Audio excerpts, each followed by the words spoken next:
Hi, and welcome to AV over IP in Pro AV State of Play 2025.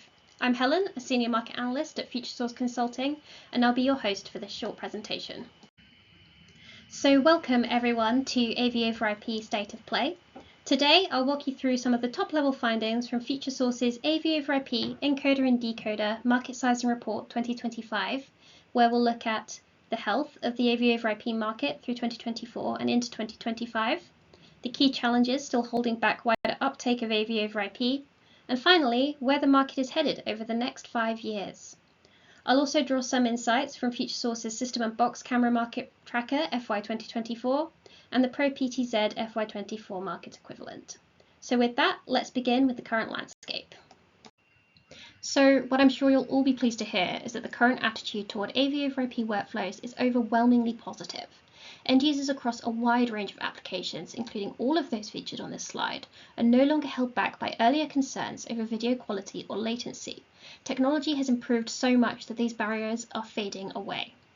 In fact, many end users are actively looking to invest in AV over IP solutions. 100% of the end users we interviewed who don't currently have an element of AV over IP in their setups told us they plan to onboard some form of integration in the future. And the prevalence of AV over IP within the Pro AV industry can be further demonstrated by Pro PTZs, where 56% of Pro PTZs shipped in FY 2024 supported NDI-HX. And what's important here is that this positivity isn't confined to one geography, it's global. And interestingly, to me at least, is this is happening even as expectations for video quality continue to rise. In enterprise, education and hospitality, for example, we increasingly hear the phrase broadcast quality as a new standard. Despite this higher bar, AV over IP is still seen as a solution that can deliver.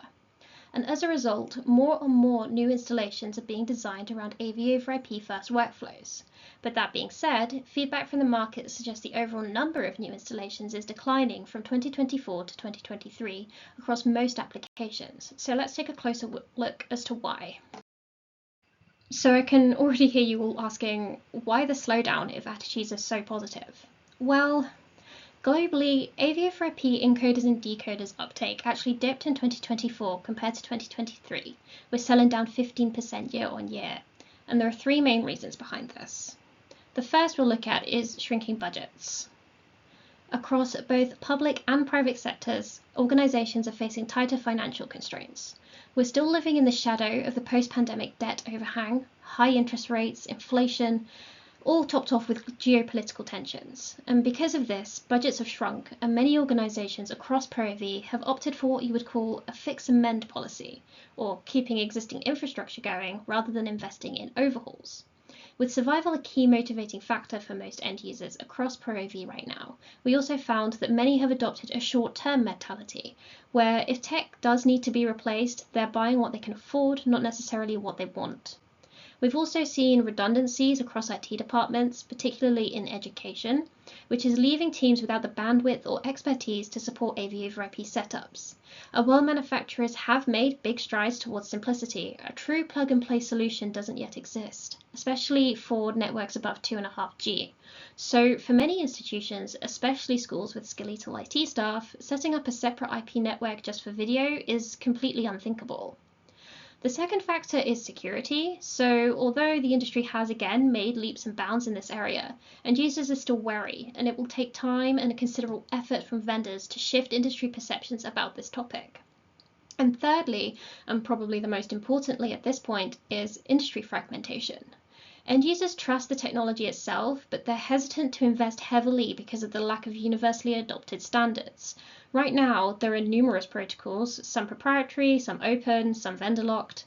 Buyers are rightly cautious. They don't want to risk being locked into a single ecosystem or purchasing gear that could be obsolete within a decade.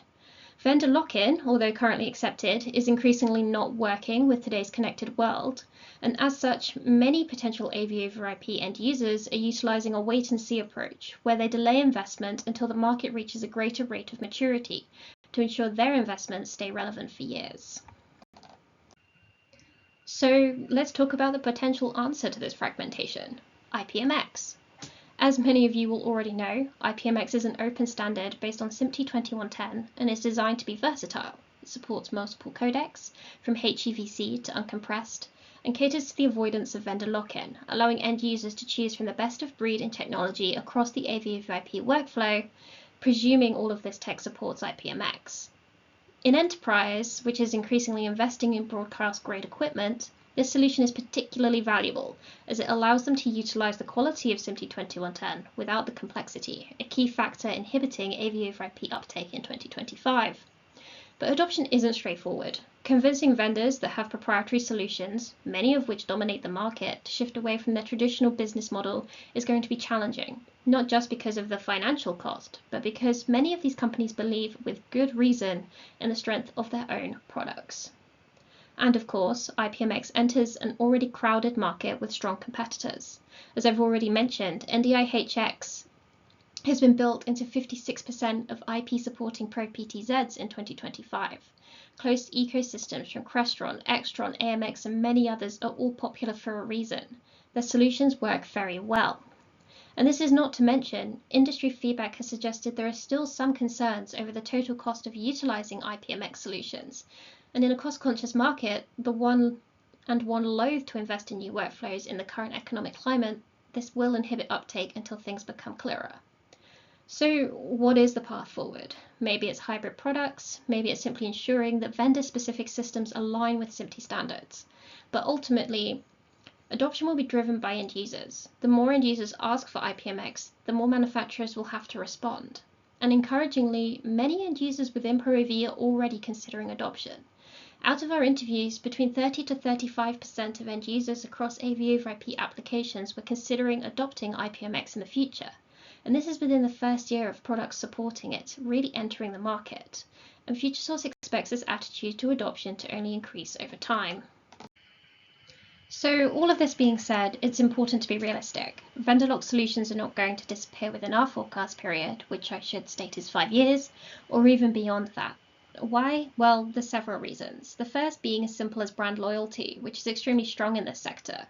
You then have legacy infrastructure that organizations really don't want to rip and replace. If end users are already logged into a vendor's ecosystem, it'd take a significant business case to not keep buying into said system. And at a time where costs are more important than ever, it's more likely that the case just wouldn't win. And on top of this, you have the fact that many of the proprietary solutions are genuinely excellent. Pure 3, AMX, MVX, and the rest of them, they all succeed because they provide an excellent service. And with this in mind, the case to shift vendors away from their own solutions will have to come from the end user. And finally, the reality is that industry-wide uptake of new standards, new technologies, it takes time. You can see in the graph below how long it has taken for high-end broadcast cameras to start widely supporting IP workflows in general, these being the cameras that you'll most often see in live sport. And this percentage share includes more than just SMPTE 2110.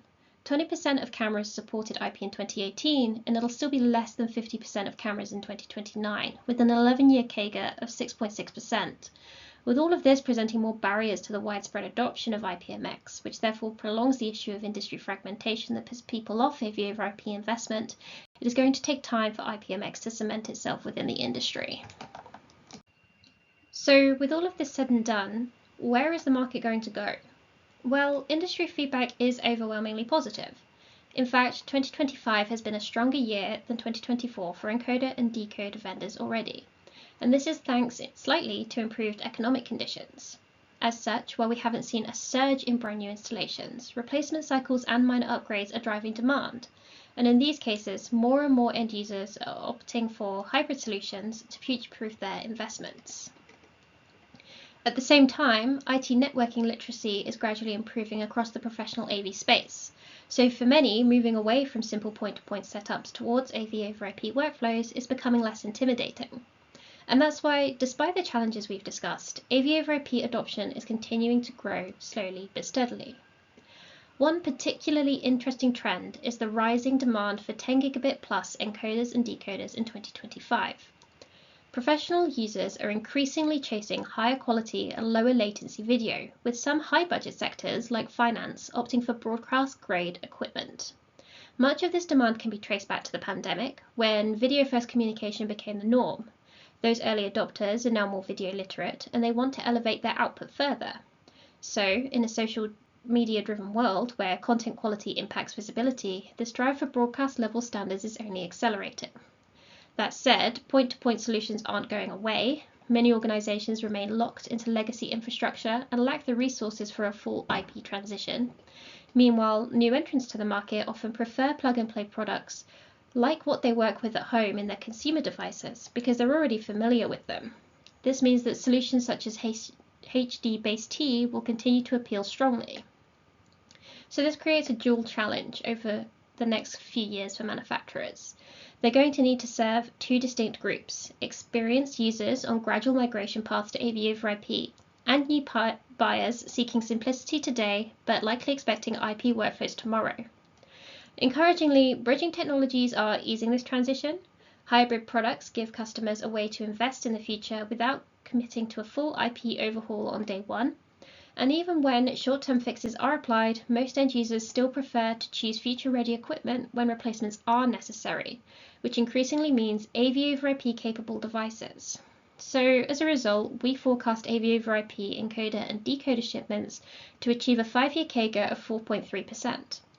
And if IPMX can succeed in establishing itself as a widely adopted standard, that growth trajectory could accelerate significantly.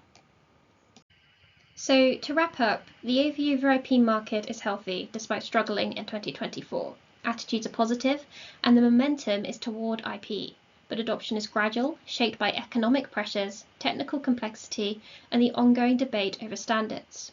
What's clear is that end users are increasingly steering the conversation, and that will ultimately decide the shape of the markets over the next 5 years. Thank you for listening, and please reach out to me if you have any questions. The information shared in this presentation was taken from the noted 3 Futuresource market reports shown here on this slide. I'm Helen Matthews from Futuresource Consulting, and on behalf of Futuresource and the IP Showcase, thank you for listening.